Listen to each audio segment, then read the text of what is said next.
So, my name is Lana Haganovich, and I'm going to be presenting a study that looks at the influence of the diamondback moth's gut microbiome on its herbivory.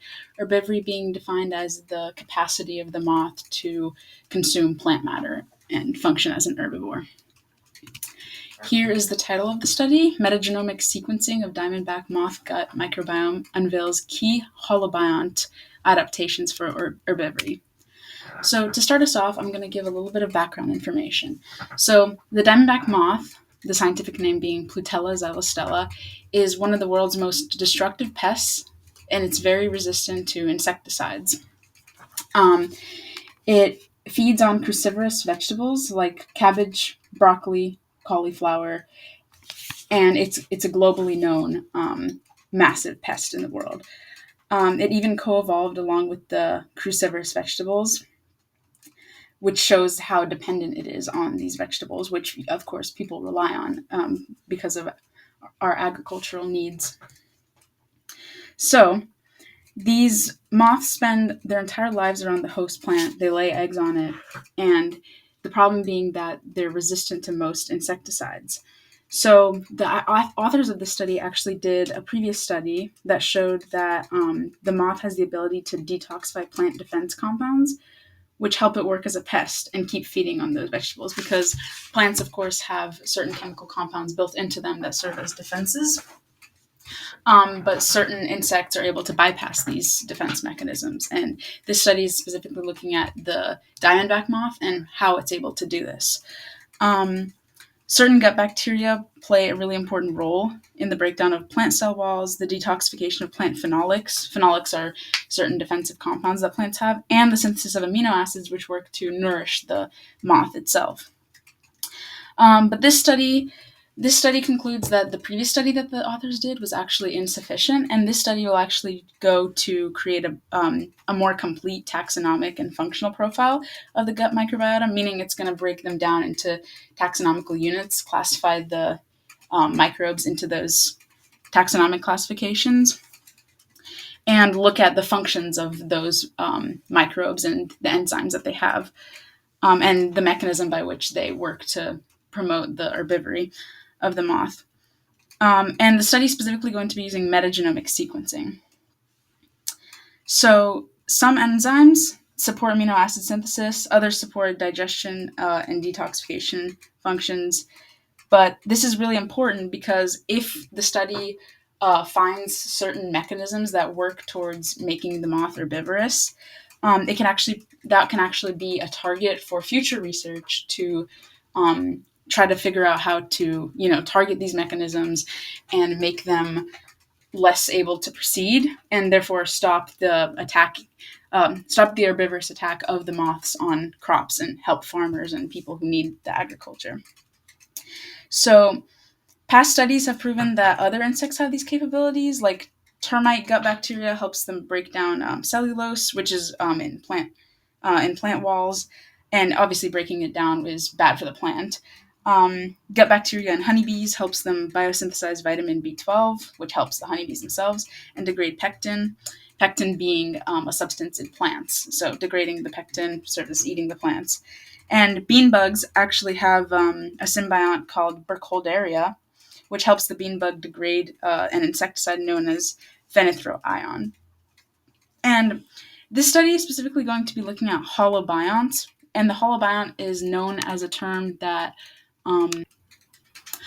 holobiont is a term that defines the unit of the individual animal and all of the microbes in and around that animal. So it treats it as a single unit, and that's mostly what the study is going to be looking at in these moths and the gut microbiota. So because of what we know about the diamondback moth, the fact that it's resistant to so many insecticides, the fact that it's such an awesome pest, this researchers decided that they should look at the gut microbiome and the role that the gut microbiome plays in the herbivorous mechanism. Because, like I said, this could provide like almost a chink in the armor for that microbe, for the moth, which for future research to attack it and then try to suppress these capabilities. The thing is, many previous studies have looked at bacteria in the gut, but they usually used culturing, which is when you multiply microbial organisms by letting them reproduce, like in a medium, or denaturing gradient gel electrophoresis, DGGE, which is a technique that separates a mix of DNA fragments according to their melting point. But the authors of the study determined that the disadvantage of these techniques is they only partially demonstrate the diversity in the gut microbiome, but they want to look at it holistically. They want to get a full, complete taxonomic profile of the gut microbiome in these moths. So, therefore, instead of using the methods of their previous study, which is where they sequenced V6 region of 16S rRNA, they actually ended up using metagenomics. And metagenomics is particularly special because it looks at all of the nucleotide sequences in a given community of microbes. And this obviously provides a more holistic view. So they're looking at the hologenome, which encompasses the entire genome of the animal plus all the symbiotic microbes. The study specifically wants to look at the coevolution of the diamondback moth's gut microbiota along with the moth itself, because there's a theory that they co-evolved essentially in order to help the moth adapt to its environment and also arise as such a great pest and herbivore. But it also wants to look at what specific bacteria, and although it's going to get a holistic profile, it wants to look at the specific bacteria in the moth's microbiome and which of those play the greatest role in those herbivorous mechanisms. And of course, after that, it's going to pave the way for new research to attack these bacteria and their mechanisms. And of course, the specific bacteria are going to come with enzymes and certain proteins that participate in these mechanisms, and these are going to be the main targets for attack. So onto the methodology used in this study. So first, the insects had to actually be reared. So a certain strain of the Plutella zalistella, which from now on is going to be just referred to as the diamondback moth, were collected actually in July 2004 from a vegetable field in Fuzhou, China. The larvae were fed radish seedlings at 25 degrees Celsius in 70 to 80% relative humidity, and a photoperiod that consisted of 16 hours of light and 8 hours of dark. So 2/3 of their day in light, 1/3 in dark. And most importantly, the insects were given no exposure to insecticides. The pupae, after the larvae matured into pupae, they were collected and then they were put into a 500 milliliter plastic bottle. And then once they grew adults, they began being fed a 10% honey solution, which encouraged them to mate and finally lay eggs. And finally, the neonates, which hatched from the eggs, which at this point were the pure generation that was born during the study, they were passed through holes in the bottle and they dropped onto the radish plants. So 200 individuals each for 3 different developmental stages, one being the third instar larva stage, the other being a pupae, and the other being adults. So 200 from each of these 3 groups were randomly picked and sampled, no matter the sex of the insect. They were sterilized, dissected, the gut contents homogenized with a milliliter of sterile DI water, and they were frozen at negative 80 degrees Celsius for DNA extraction. And so the QI-AMP DNA stool mini kit was used to extract the total DNA from all the samples, and then it was run on 1% agarose gels and recovered. So finally, the most important part of the methodology is actually the construction of the DNA library and the actual sequencing, and this obviously correlates to our class, the microbiome. So a paired end library was created and the insert size of each of the DNA sequences was 350 base pairs for each life stage sample. High throughput sequencing was done using Illumina HiSeq 2000 to obtain the metagenome data. So each of the paired end reads had a length of 100 base pairs.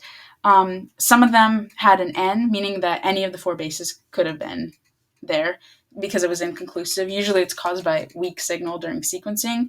It can also happen if the read length is too long for the technique being used.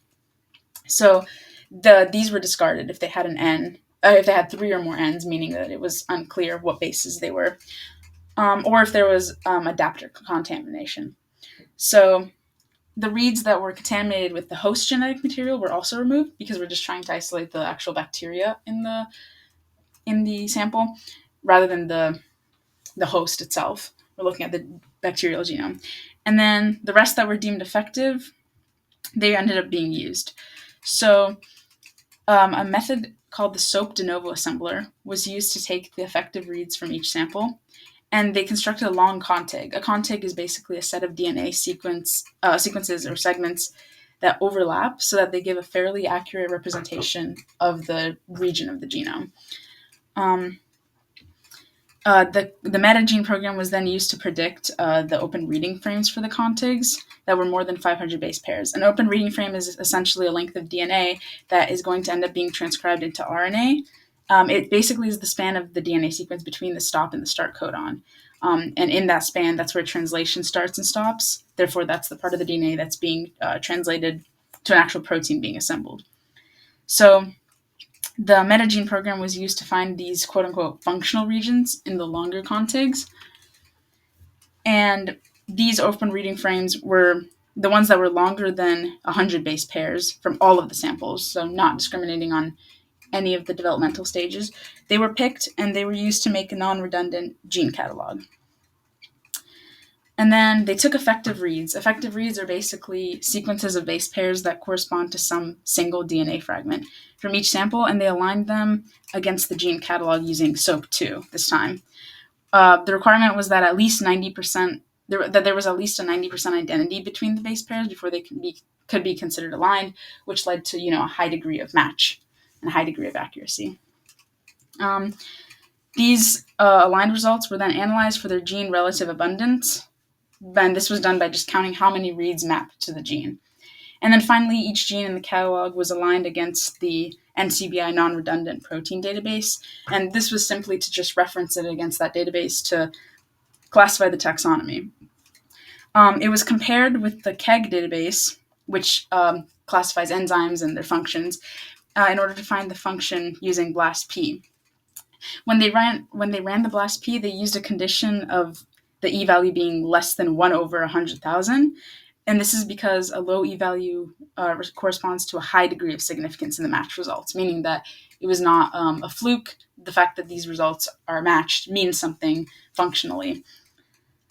And then finally, this information was then used to find the abundance of genes from the same taxon. Taxon could mean any taxonomical classification, so either family, species, or class, or the abundance of genes in the same KEGG ortholog group. KEGG ortholog groups are classified by function. So this made it possible to create a full taxonomic profile of the microbial community. Now, they were trying to test which bacteria led to actual biomass degradation, and these bacteria would obviously be more significant for the herbivorous abilities of the moth. So they dissected gut contents for 15 fourth instar larvae, fourth instar being a phase of the larval development, homogenized it, and then they did a gut content. They took the gut content and then they suspended it in 50 microliters of suspension, and they spotted it onto carboxymethylcellulose, xylem, and pectin degrading enzyme isolation medium. So the important thing to note is that carboxymethylcellulose, which is going to be referred to as CMC from now on, as well as xylem and pectin, they're all constituents of plant bodies. So these are all basically plant biomass: pectin, xylem, CMC. So the goal was essentially to find whether or not these bacteria can degrade this biomass. And if they can, obviously, being that this biomass is from plants and being that the bacteria are from the moths, that must mean that the moth has the capability, because of this bacteria, to degrade this plant matter. And then the bacteria were identified. So the bacteria that were found to have these degrading activities were purified and named. The names are not really relevant, but there were DBMG1, DBMG2, DBMG3, and so on, all the way to DBMG6. So 6 strains of bacteria were found to have these abilities. The important thing to note is that the way that they determined that the bacteria could degrade this biomass was because they dyed the biomass on the plates. Pectin had one on one plate, xylem on the other plate, CMC on another plate, and they were looking for zones that were visibly clear based on the dye that they could see them, and this is where the degrading enzyme activity was taking place. And then 16S rRNA from each of those 6 strains was amplified in order to identify the bacteria, and they did this by using universal primers. And then PCR was carried out.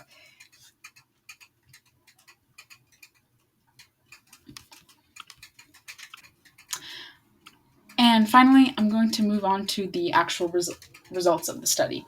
So, this first figure here, figure 1, A and B, it shows the composition of the microbiota in the gut of this diamondback moth. So, you can see figure A divides them by phylum, whereas figure B divides them by species, which is a little bit more specific. But we can see that in figure A that the dominant bacterial group in all 3 stages, larva, pupa, and adult, was proteobacteria. It was 99.1% in pupa, 99.7% in adult, and 94.8% in larva. Firmicutes was next, and then cyanobacteria, and etc. The other ones are not as relevant. So essentially, when you break this up, it shows that there's 10 phyla and 148 species of microorganisms that comprise the entire gut microbiome of the moth. And this was, by the way, pretty close to the previous study with the VS sequencing, which showed the 150 taxonomic units identified at the order level. So within these proteobacteria classifications, there are a couple bacteria that stand out. So if you look at figure B that divides them by species, you can tell that in the larva, Enterobacteria cloacae make up 39.2% of the composition of the microbiome, and then 48.2 in the pupa and 35.5 in the adult.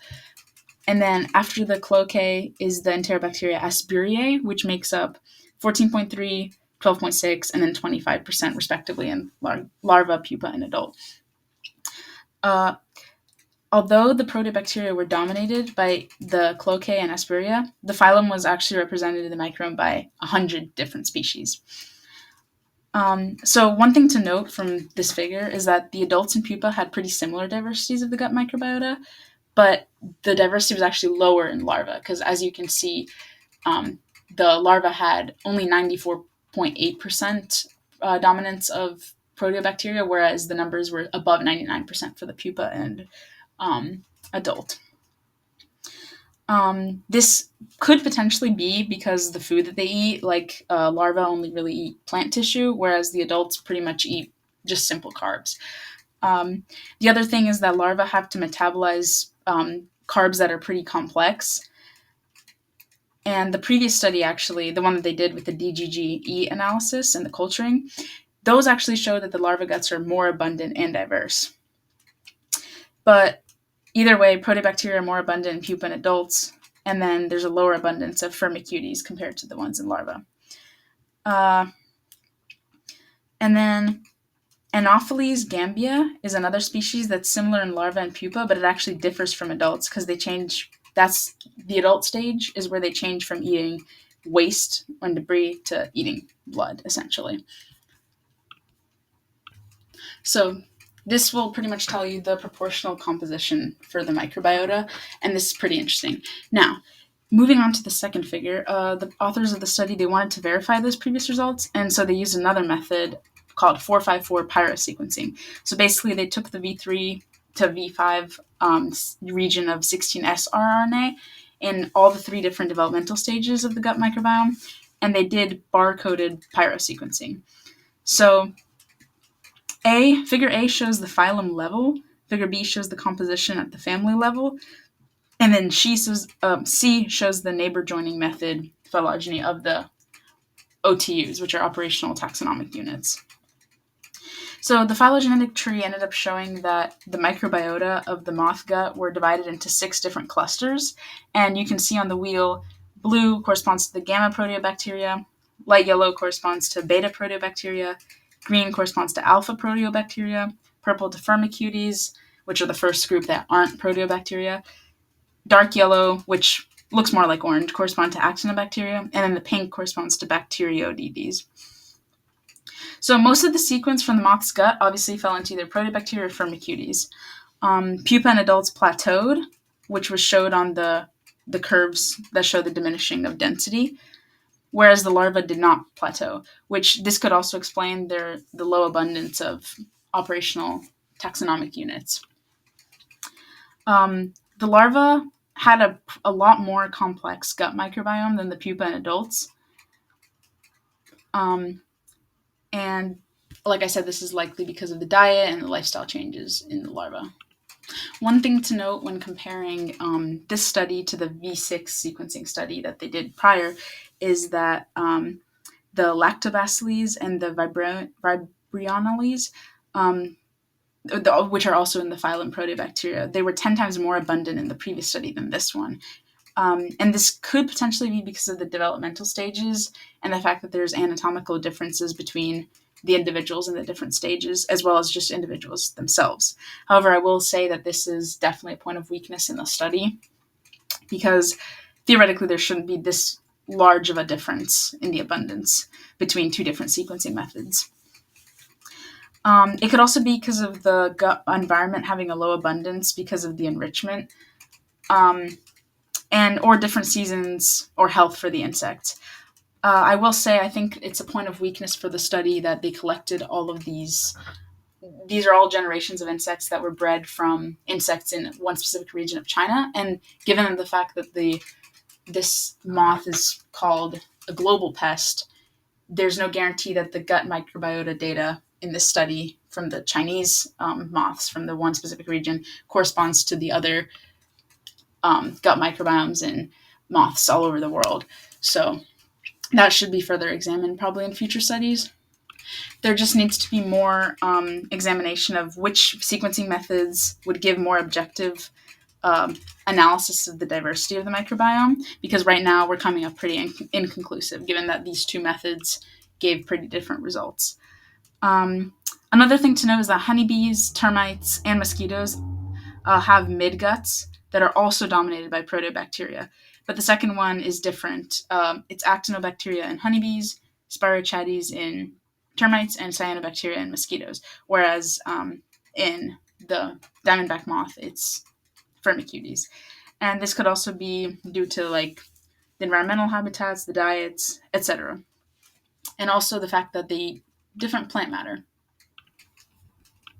So now we're going to go into the third figure, which actually looks at the KEGG ortholog annotation of the diamondback moth's gut bacteria. So the previous two figures showed the composition based on the species and the class and phylum of the microbes, but this time we're actually looking at the function of the microbes. So as you can see here, gene functions that were annotated by KEGG, the KEGG database, they showed metabolic function was the most abundant. It was around 47%, 48% for each of the three stages of the total function of gut microbiota.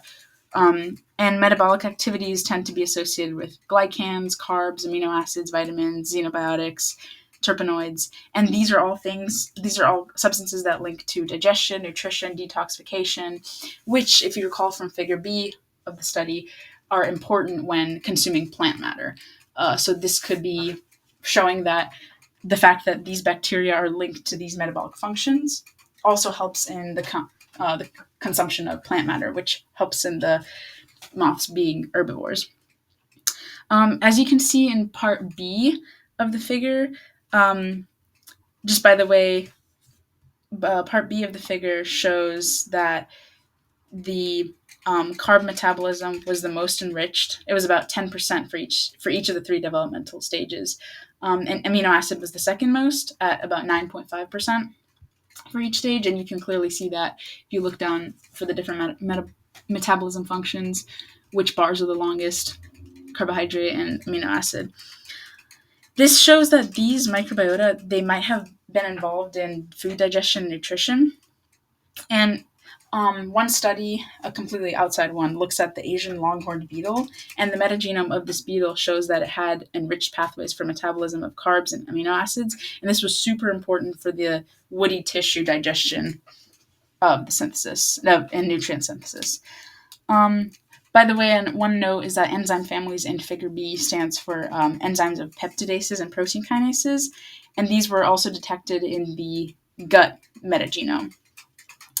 One thing to note is that these moths only eat crucifers, and which have really good defensive chemical compounds called glucosinolates, which repel most insects. But however, this moth is special because it can overcome the toxicity of these glucosinolates, and the reason why might be attributed to the xenobiotic biodegradation and terpenoid metabolism, which are also seen in Figure B as being some metabolism functions from bacteria that were in the gut microbiome. The gut microbiota likely adapted to this defense and made them even better herbivores.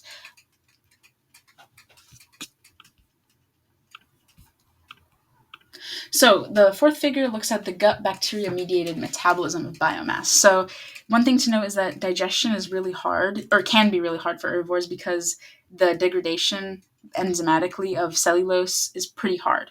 Cellulose is the structure in plant cell walls. So this figure shows that the moth's gut microbiome had a total of 2.5 thousand genes from 6 families that were shown to be able to catalyze the breakdown of carbs and glucoconjugates. So Figure A here shows the degradation of CMC, which, if you remember from before, is a substance found in plants. So obviously being degraded is pretty bad for the plants, pretty good for the moth. B shows the xylan, and C shows the pectin being degraded. So the red words by the arrows, they show the degradation enzymes that are identified from the metagenome directly. And if you look at figures D, E, and F, they're actually showing the degradation of these 3, CMC, pectin, and xylan, respectively, with E. coli used as a negative control. And this is all experimentally validated. So CMC, pectin, and xylan degradation was detected by clearance zones in the process that I described earlier around these bacteria, with E. coli as a negative control right in the center of the plates. So if you see in D, E, and F, you see numbered dots 1 through 6. These are actually the 6 strains that we named prior. So these are all, can be concluded that they're degrading CMC, xylan, and pectin, and the fact that these bacteria were all isolated from the xylostella gut, or the diamondback moth gut, tells you something for sure. These clearance zones proved that the bacteria from the gut of the moth have the ability to degrade this plant matter.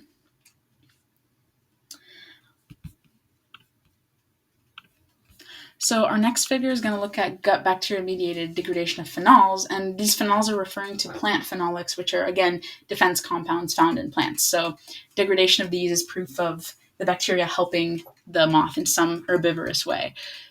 So as you can see, A shows the enzymes beside the arrows identified from the metagenome, whereas B shows the degradation efficiency at 12 and 24 hours after treatment, with the histograms which show the different treatments. So the yellow is the phenol media without the presence of bacteria. Purple is the phenol media with the presence of bacteria.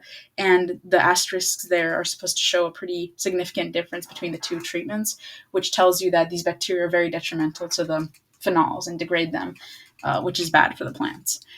And finally, our last figure is going to examine the biosynthetic pathways of histidine and threonine, which are 2 amino acids, by the bacteria in the moth. So one really important thing to note is that insects that feed from phloem being the substance in plants, oftentimes they can't synthesize certain amino acids themselves. So the host symbiont, they might cooperate with the microbes to produce these amino acids.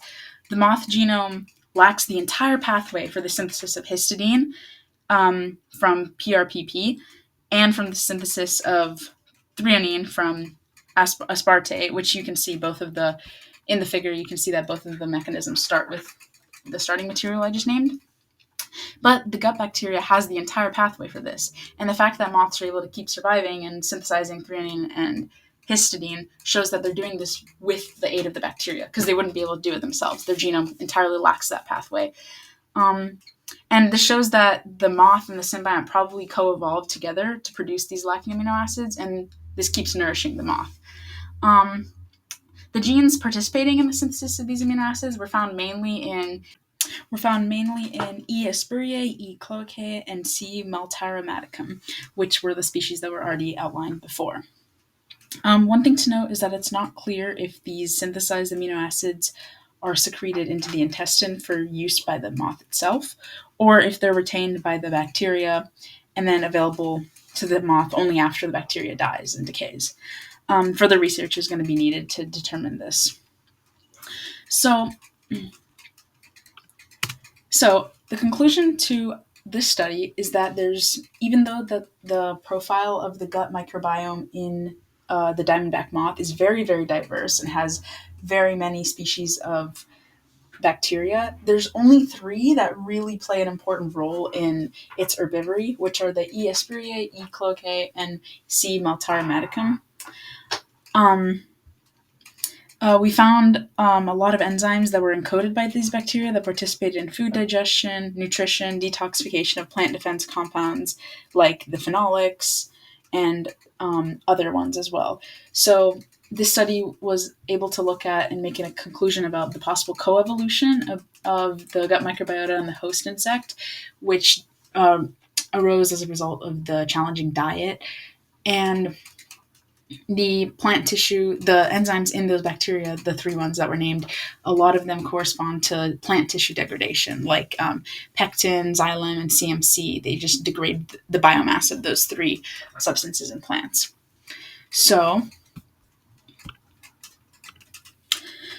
when comparing 2 other moth-like insects, Heliconius irido and Helethios versenis, as well as Spododeptera littoralis, in these 3 types, the gut microbiota actually differs across the 3 developmental stages, whereas in the moth, it was comparatively little, like the variation between the larval stage, the microbiota in the larval stage, the pupa stage, and the adult stage.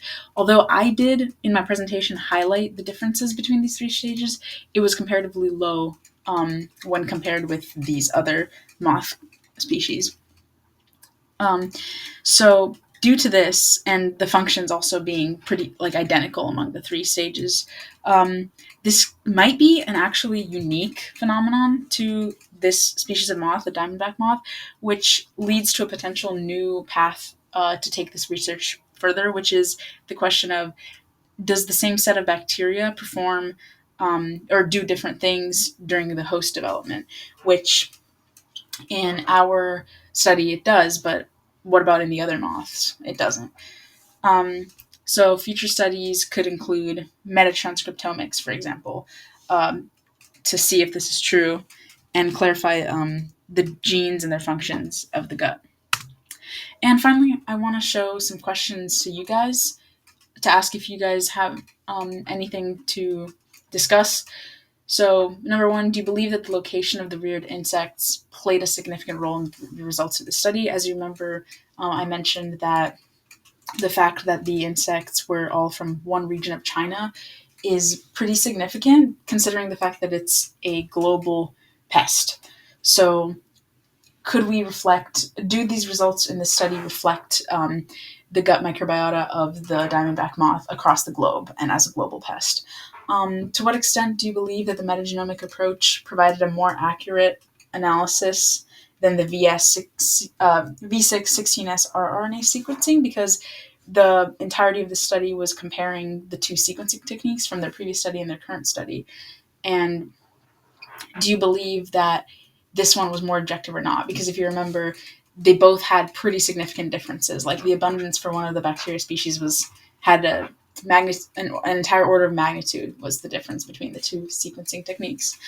What do you think that would be the logical next steps following the results of the study? So if you look at the previous things I said about how this study might branch research into several different paths, like the different types of moths, etc., what do you think would be the next steps? Or maybe it's something that I haven't mentioned. And then do you believe that there are any unexplored explanations for the discrepancy between the larval microbial composition and that of pupa in adults. So that's been a common recurring theme throughout this study, is that there's a big difference between the abundance of bacteria in larvae compared to pupa in adults, which are pretty similar. And I mentioned some things like the diets being different, the lifestyles and the environment of each being different. But do you think there's anything else? This might require a little more research on the diamondback moth.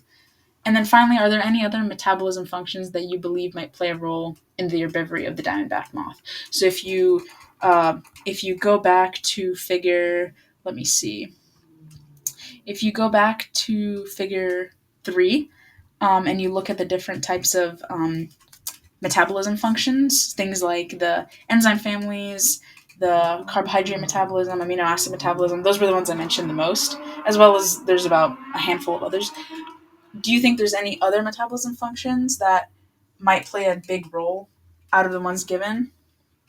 Like I said, I only highlighted the 3 with the highest levels of abundance, which capped out around 10%. But which other ones do you think might have been significant? This might require a little more biochemical uh, knowledge. And then these are my references to the 3 studies that I noted before, comparing the honeybees, bean bugs, and termites to diamondback moths, and then also the previous study. Thank you for watching.